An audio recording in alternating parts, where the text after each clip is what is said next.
everybody. Welcome back to another CARE Conversation. This one is one that I personally requested because it's a topic that I've always been sort of interested in but never knew a whole lot about, and we're talking about tariffs. I got my tea for tea time and tariff time. We're going to have a little tariff talk here. And we're welcomed by two professors of economics that are experts in this field. So we have Felix, how do you pronounce your last name? Freet. Freet, okay. Felix Freet, Associate Professor of Economics at Macalester College, and Tyler Shipper, who is an Associate Professor of Economics and Data Analytics at the University of St. Thomas. Thanks for being here, you guys. Yeah, thanks for having us. Yeah. Thank you. So usually I try to prepare or over-prepare to know what I'm talking about. But for this instance, I didn't prepare as much because I want to be engaged in this conversation and sort of learn on the fly from you guys. And we're hoping that you can teach me and everybody who's watching on a pedestrian level as to what tariffs are, how they're effective, how maybe they're not effective, and sort of how they've been used in history, as they become a big topic in the political conversation right now, especially former President Trump and Biden's tariffs as well. Let's start with this. What is a tariff? Who wants to go? I guess I'll start off. Yeah, what's a tariff? So I think every time you hear the word tariff, replace it with the word tax. All it is a tax on imported goods in this country. So for instance, if there was a tariff on Japanese electronic goods, that means when Best Buy brings a TV into the United States and puts it on the shelf, it's had to pay a tariff either based on the value of that good or sometimes based on the weight of that good. So it's a tax specifically just for imported goods. Other states trying to sell things in our country, it's a tax specifically for those items. Correct. Exactly. Okay. Who pays for it?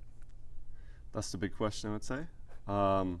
Technically, the firms submit the tax to the government, but the burden of the tax would be shared between both the consumers and the firms. All right, well, we'll get to that part in a sec, how the burden is shifted down sometimes. But on just a basic elemental level when it starts, as an example, I like your Best Buy example. You have a TV that's made in Japan, and Japan wants to sell it in Best Buy in Minnesota. It has to be shipped over here or imported here. When it arrives at the port, is the importer paying it? Like, who pays that tax immediately? That would be Best Buy. And so part of the confusion here is always like, oh, is it that firm in Japan that's selling to Best Buy that pays it? And they might change their price at the behest of Best Buy, saying this thing's not competitive if you don't change the price for us. But ultimately, it's Best Buy that's going to pay the tax. And they might say you need to raise or lower your prices based on what those taxes are. So if it's Walmart and they're selling a good that's made in China, or if it's a lawn mowing company that sells blades that are made in Mexico, whatever it is, if there's a tariff on it, the company that is importing the good pays the tax to the federal government. That's right. So U.S. companies pay taxes to the federal government based on what they import? Yes. So the counterpoint to this is, well, what Walmart should be doing is saying, well, we need you to lower your prices that you give to us because we're now having to pay this tax. And there can be a back and forth there, that you could have a international exporter that lowers their prices a little bit. So what Best Buy or Walmart ends up having to change in terms of what they sell in the store might change a little bit. But ultimately, yes, the place where it's actually getting paid to the federal government is the U.S. firm that's doing the importing. Got it. So the U.S. firm that's doing the importing pays the tax. So then back to your point, what is the point of the tariff then? What is the purpose of it? If it hurts, I don't know if it hurts, but if the U.S. importer is the one paying this extra tax, why is it used to benefit the United States? In the classroom, the answer would go that there's really two effects of a tariff. There's a revenue effect, and then there's a protection effect. Okay. Any tax will raise revenue for the government. And so why is a tariff used? It could be in some cases to raise revenue for the government. For the US, less likely the case. In the US, the protection effect is more important, I would argue.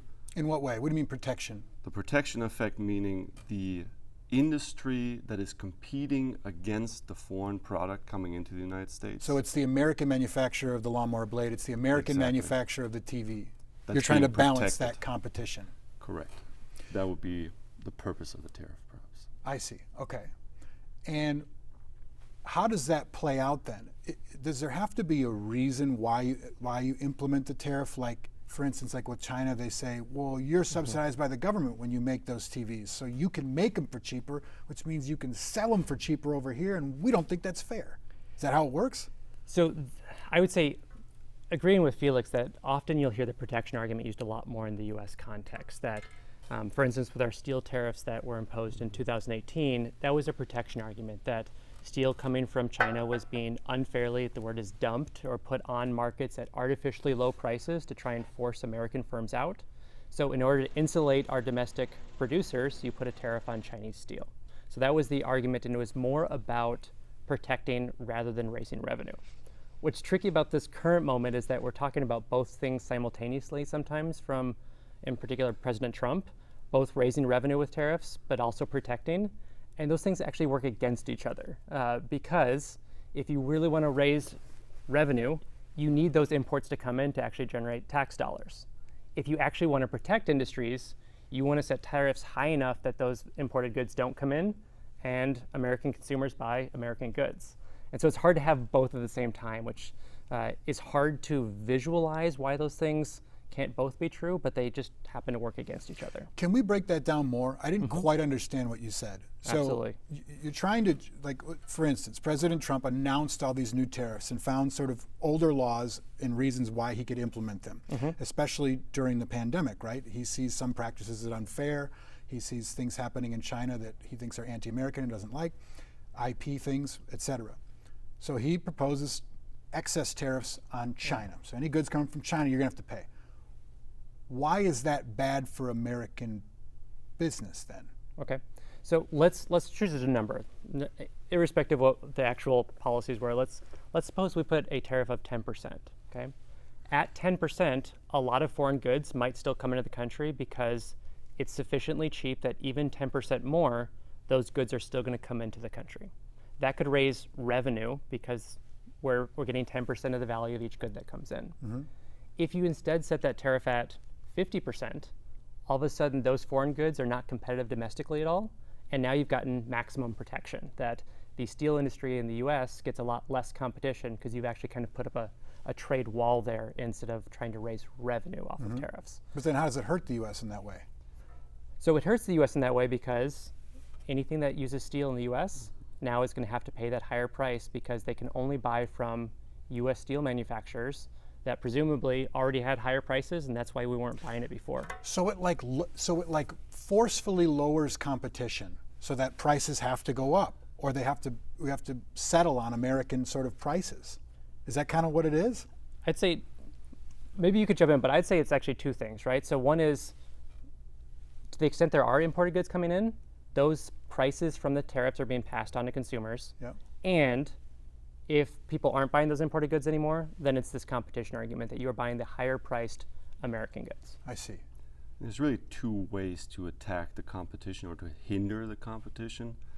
Tariffs is one way, and the way I explain it is it tax the price of the product. Yeah. Right? You don't have to compete at the low global price, but instead now you're competing at a high tariff price, which is good for the U.S. firm because they're less efficient perhaps in making it, or perhaps they're not subject to these unfair trade practices, being subsidized, etc.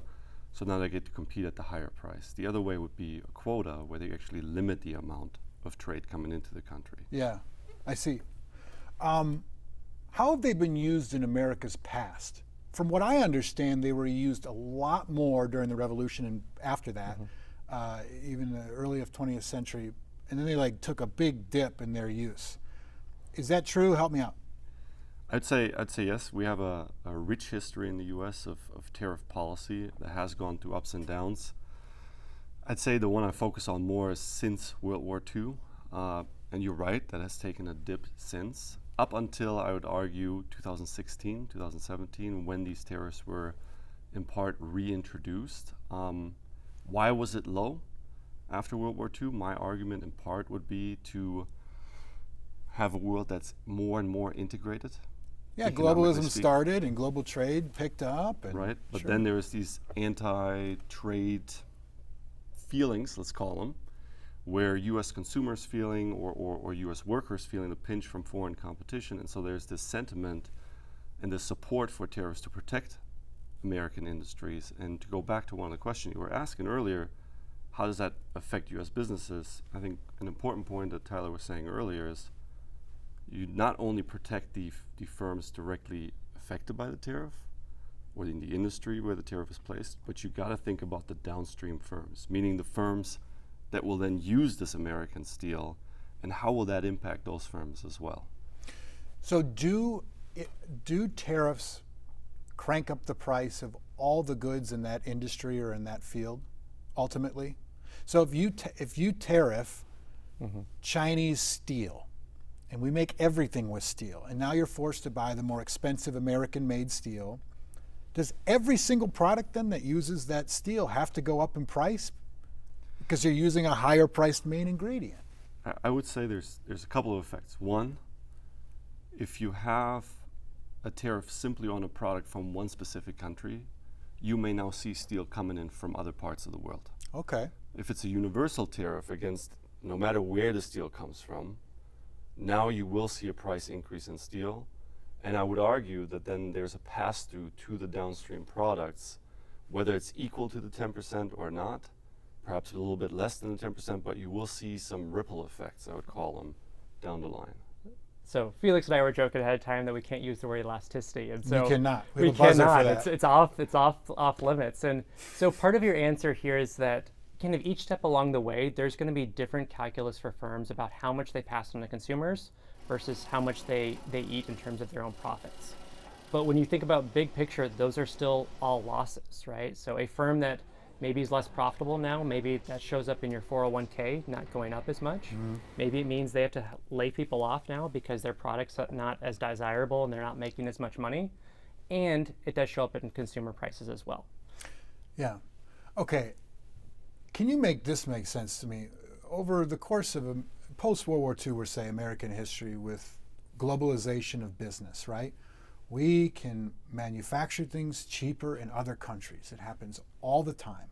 It raises your profit level. It cheapens the cost to make products. So much of our products are made in Mexico or the Philippines or China, etc. If people are still, if companies are still trying to make money doing business that way, tariffs, don't they naturally just hurt that process then? Like what? Aren't they a counter to the globalist economic policy?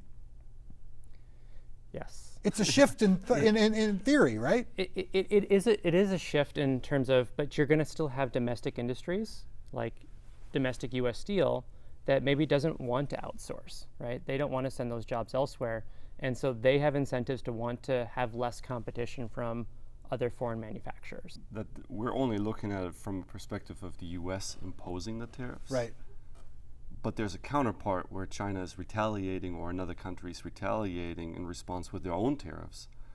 And so we might be supporting a steel industry in the United States, but on the flip side, when China imposes a tariff on U.S. exports, it will harm that particular industry. So we saw this in agriculture during the Trump administration. I recall doing stories on it, where all of a sudden, because of the tariff war, certain avenues where some would sell soy or wheat or rice or any grain, whatever it is, those business relationships suddenly cut off because they could no longer afford to export it there. Yeah? Absolutely. Yeah, and the U.S. is then no longer as competitive as they used to be without the Chinese. And they had to tariffs come in up place. and they had to come up with new avenues to sell, new countries to sell, new business relationships. All right, we'll stop with the theory for a second. Can you guys just explain to me what former President Trump and then what President Biden did with tariffs? Just summarize that for us. Sure. I think we've touched on the steel tariff quite a bit. It was actually steel and aluminum tariffs at the same time. 25% on steel, 10% on aluminum. if I'm From not anywhere in mistaken. the world? It was from anywhere in the world, if I'm recalling correctly at the time. And then there were some exceptions granted, and some negotiations happened between certain countries in the U.S. Canada and Mexico suddenly got a Correct. pass there, yeah. One interesting one that we hadn't touched on yet is the washing machine tax. Oh yeah, there was like all these goods that you saw Yeah. specifically, washing machines. Yep, with were one of washing them. machines. And one interesting fact about that one, based on some research that had been done, is that the price of washing machines increased, and at the same time, the price of the dryers increased with it, even though there was no tariff on the price on the dryers. So was that a They're gouge? complementary goods. Because you buy them together. Yeah. But that's a gouge. That's That's a different story, but it was Yeah. quite interesting to see Market that come out. forces is what it is. Yeah. Okay, I wouldn't guess. say it's gouging, right? Because gouging would be kind of taking advantage of a a national security situation or some kind of emergency. This was, people were getting used to paying higher prices on washing machines, and So why not just sell dryers for they higher? were also That sounds like a gouge willing to to accept higher prices on dryers as well. Okay. As a consumer, I used to get it as a gouge. As Yeah, an economist, no I kidding. can say we expect firms to be profit maximizers, and that's what they were doing. Yeah, I They mean, the price is realize the the price. consumers bundle it. So Yeah. Yeah, okay. Trump made all these taxes on these various goods. I remember there being long lists of the things specifically that are taxed, and it was something new to the American public we just haven't really studied or saw in the news much. And then Biden took office, and I don't think a lot of people realize, but he extended most of those tariffs, yeah? Except for the European Union, which he kind of softened those with those Right. partnerships. So Is that right? To a large extent, this was very similar, except kind of recognizing that we have special relationships and allies that we didn't want to put tariffs on. A lot of the tariffs on China stayed in place. And then more recently, they've actually been expanded to a bunch of other goods for national security reasons, whether that was solar panels, 100% tax on Chinese EVs, semiconductors, other technology that's seen as kind of necessary for the future of American industrialization and ability to compete with China on a global scale. Yeah. So more focused, I'd say, than the original round of Trump tariffs, but at the same time, still a deviation from what we had seen prior to the Trump presidency, where kind of the scope of American history up until World War II, like these were a big part of funding in their pre-1900s, and then they drop off pretty precipitously after World War II. There was a consensus in the United States before the Trump administration. Most Democrats and Republicans wanted lower tariffs on most goods, and you have two presidents in a row from opposite parties where there's a populist streak, I think, to the way that we're seeing a lot of trade policy now. If you could, explain to me how the president is allowed to authorize tariffs. I mean, if I'm not mistaken, we kind of started this country and fought a war over taxation and representation. And I think it's Article 1, Section 8 of the Constitution says that Congress is the body that enacts taxes and levies taxes through representation. So everyone has kind of a say in the game. But this is one tax that the president can just issue. How is that? I would say some of them, right? So, for instance, if there's like a free trade bill that often needs an up or down vote in the Senate because it's a foreign treaty, but the tariffs that we're talking about here with both Trump and Biden, those were done unilaterally by the president. And that's not because that's power granted them in the Constitution. Instead, that's because it's power delegated from Congress, that Congress... They wrote a law. They wrote a law that said, for national security reasons, we want to, for lack of a better word, deputize the president to make these decisions with the rationale that there might be situations where you want this decision to be made relatively rapidly, and that Congress is not a body that's known for rapid decisions in times of emergency. No kidding.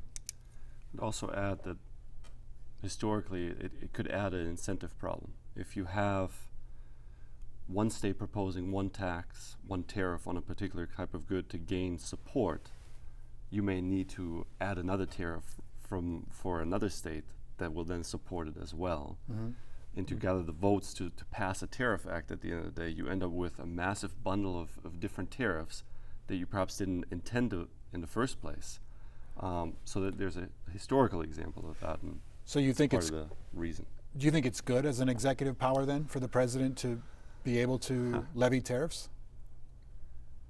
You don't have to answer. I didn't mean to hit your soft spot there. Oh, I think it's a I- hard one. That's a tough one. It's one of those things where like I feel like, oh, if I got to make the decision, it would be great power. But when other people are doing it, then it's harder to know. And some of these things, it's harder for me to know. So, for instance, I might take the Biden administration at their word that there's some of these tariffs that they impose that there are good national security reasons for that are well above my pay grade in terms of what they're seeing in the national security world that I don't fully understand. But like, for instance, there are certain countries, you said there were 4, that are on like the naughty list. Yes. Like you got to pay exorbitant amounts of money if you're going to sell anything, like North Korea, Russia, right? Yeah, so there's this very nerdy thing called the Harmonized Tariff Schedule that puts out intricate lists of which goods have have duties on them, which don't. I read it every Sunday. Yes, there's plenty of pages to keep you busy for most Sundays. And yes, there's a column for everybody, then there's a column for special countries that we have agreements with, and then there's, the third, the naughty column, which is Belarus, Russia, Cuba, and North Korea, that we essentially try and put such high tariffs on most of their goods that those goods can't come in the United States at all. So it's putting up a virtual wall for goods from those countries. Some say that tariffs become a tax on the poor and the middle class. How does that work? Explain that to me, please. It depends on what type of products you're taxing. I would argue that if you put a tariff on a luxury product, that may not be true, your statement in that case. But if you are putting a tariff on necessity items, you have to think about how much money does the typical American consumer have to spend on certain types of products. Let's go with a car, for example. If you look, or textiles, or your washing machine, that may be a big purchase for many Americans, right? And if the tariff is 10% or 25%, and in the case of a washing machine, I'll keep going back to that, it raised prices by 10%, essentially. That may put a dent in your budget for that particular year. While for some of the wealthier Americans, the washing machine is not the concern. Yeah, I see. Okay, that makes sense. For all intents and purposes, does the tariff always get passed down to the price of the item? Does that pretty much always happen? I'm willing to say yes. I think that the best way to frame this is that the answer is yes, that foreign countries aren't paying this. And I think what's pernicious about this and what's hard about this topic is that you don't see the amount you're paying in a tariff tax, right? Correct. You see the sales tax at the bottom of your receipt. You pay your taxes to the IRS at the end of the year, and you see that amount. You see your property taxes. This is a hidden tax that you don't see because it's baked in the price of the goods. And for all intents and purposes, yes, this is a tax paid by consumers. It's just hard to separate it out. Can you then sell me on why it's good? I know you talked about it before on how it levies the playing field from state to state, right, and country to country. Yeah, but it seems like there's more negatives than benefits here. Am I wrong about that? No. You're in agreement with 95 to 98% of economists in that statement that we're not fans of tariffs. That's public polling from the University of Chicago, polls top economists. Yeah.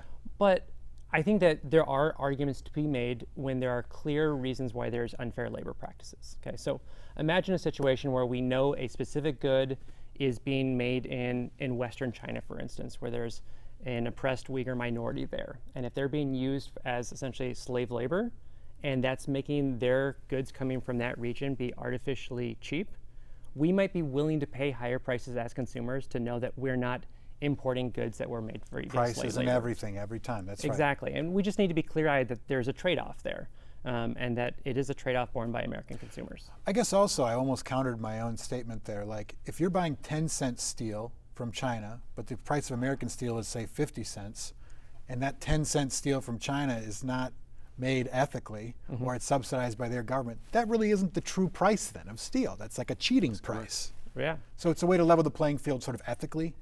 And with steel, for instance, we might make arguments that there might be differences in quality, right? And well, there are. There certainly are. Yeah. So for instance, that might be a way that you differentiate products that are not necessary for tariffs, right? You might want U.S. bridges to only be made with American steel because you have more control over their quality, and that can be the argument for why that steel should exist in the U.S. rather than simply protecting it with tariffs. Interesting. Do you want to add to that? Well, I would say that I think Tyler had touched on it earlier, is that the benefit of the tariff is very visible in that protected industry. The downside of the tariff, the fact that the prices rise for consumers, the fact that, and when we say consumers, often we would think of the final consumer, you and I going to the store buyer, and buying something. Yeah. But the consumer is also another firm, in the case of steel, buying an input that they then use for building a building or making a car, right? So the consumer doesn't always have to be you and I. It can be just another firm. That's much less visible to see that their prices are increasing, and like Tyler said earlier, it's not showing up on your receipt because the price, the tax is already baked into the price. You don't have to declare it as a sales tax. You have to declare it on an income tax return. And so tariffs can be popular messages, but we should understand that ultimately it's a shared burden. That's kind of what I was opening up with, I love this. that we all have to pay. Yeah, I did for it not at the end of the realize day. that. And I appreciate you guys explaining this because it's becoming much clearer now. I do want to ask you one thing about the election. Former President Trump said that he would expand tariffs on all Chinese products to 60%. All right? And then I think he said he would do a unilateral, is it 10% on every other country, something like that? Depends on the interview, 10 or 20%. I 10 or think that 20%. number has That's been what I back and forth. Like between the two. regardless of any of the pacts or the treaties that we've made before? If Vice President Kamala Harris is elected, or if former President Trump is elected, what are we looking at economically? Let's start with Trump. What would happen if those tariffs were actually implemented? I would think that, for one, you'll see prices surging significantly. It will change who we're trading with and how much we're trading, but ultimately the bottom line is we're going to trade a whole lot less. Prices for American consumers are going to increase. Not just on Chinese goods. No, now that we're talking about a universal tariff across the board, we would expect a price increase, let's call it up to 10% if it's a 10% tariff, universally across the board. And we just come out of a time period where we've experienced high inflation. That may not be what we're looking for. What if it's an American-made product, though, and everything in that product is from the United States? Would it affect that price? It may allow them to raise the price now because they no longer have to compete at the pre-tariff price. Now that we have a higher tariff price, that's the price you got to compete at. So even those prices you would expect to go up. Did you see the same thing happening? Yeah, just as an example, right? Suppose we have a T-shirt maker in LA that, does pretty good because they make made in American T-shirts, and everybody wants that as a, I didn't buy my T-shirt in China. But all of a sudden, if you completely close off T-shirts coming from China, that T-shirt maker in LA is going to have a bonanza because they're the T-shirt maker now in the United States, and they can raise their prices by quite a bit. And so I think even for some American goods, you'll see price increases, not to the same extent as in categories that tend to be heavily imported goods. Yeah. But yeah, I think there's a very strong case that American goods will go up in price as well. Has Vice President Harris talked about her tariff plan? I've seen something in interviews, but I know she's a proponent of what President Biden is doing right now, which is an extension of Trump's stuff, but they changed it a little bit. What would happen if she's elected? I honestly think it's a lot more of kind of extension of the Biden administration, and so that I don't necessarily see it as a big change in overall tariff policies. I think one of the things that's gotten lost in here is that by and large, like, our tariffs are very low. We have some of the lowest tariff rates overall in the world. Like, for most goods, there's lots of goods that have no tariffs and lots of goods that are well below 2%. And so for the vast majority of goods from lots of different countries, they would stay low, even if there's kind of these very specific industries, particularly from China, where we might still see a continuation of Biden policies. My final question is regarding what former President Trump said about John Deere. This is about a little while ago. American manufactured tractors, lawnmowers, et cetera, all these wonderful tools of the agriculture industry. The threat is that they would leave Iowa and start manufacturing a lot more things in Mexico. And Trump said that if you do that, I'm going to tariff the things that you make. Can you tariff a specific company? Is that legal? I can't speak to the legality. I had actually looked up this situation earlier, trying to figure out if it is legal, and you quickly get into a Byzantine version of legal code that I don't fully understand. I had trouble finding an equivalent for it, but I think that can be separate than whether it's legal or not. There's a disincentive effect from a president or a potential president saying, "Hey, I'm going to come after you if you move jobs offshore." And this might be a place where either president could kind of say, this is something that I'm going to threaten. I might not be able to do it. I might get overruled by the courts. But if it keeps some American jobs here, I think a lot of Americans are going to say, go for it. Well, you'd think that people in Iowa might be happy to work at John Deere and say, thanks for supporting me. Yeah, please stay here. Yeah, it's the threat of the tariff and also the message that John Deere is getting and having to think through if that's the right business decision anymore at this point. Yeah.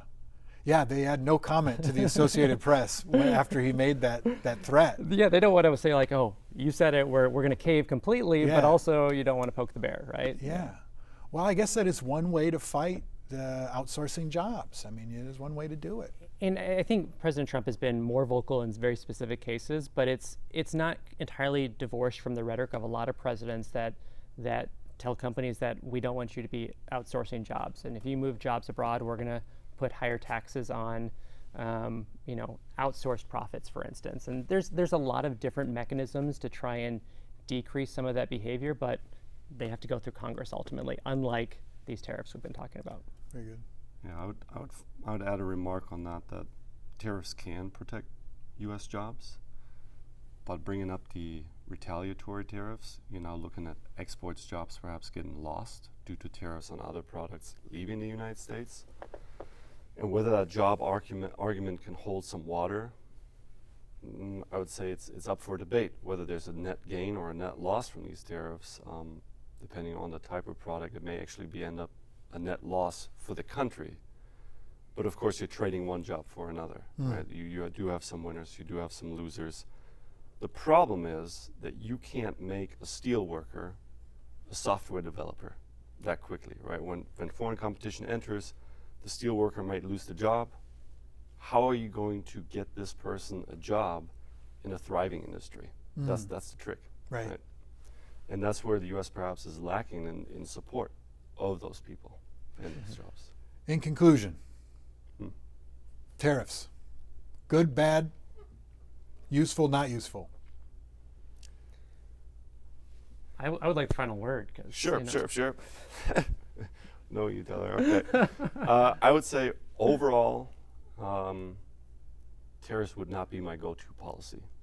I think there are instances, we talked about unfair trade practices, we talked about unethical trade practices, where there can be an argument made, but it's not for the protective argument, it's not for the revenue argument, it's for perhaps some non-economic goals that you want to achieve. And how can you assert influence over another country and their behavior, their choices? And tariffs is one of the few ways that you can do it, right? And so tariffs can often be disguised as a protection effect or a revenue effect, but actually being used as to push your own agenda onto another country. And so if I agree with your agenda, then maybe a tariff might be a good idea. Yeah. But depending on your agenda, I see.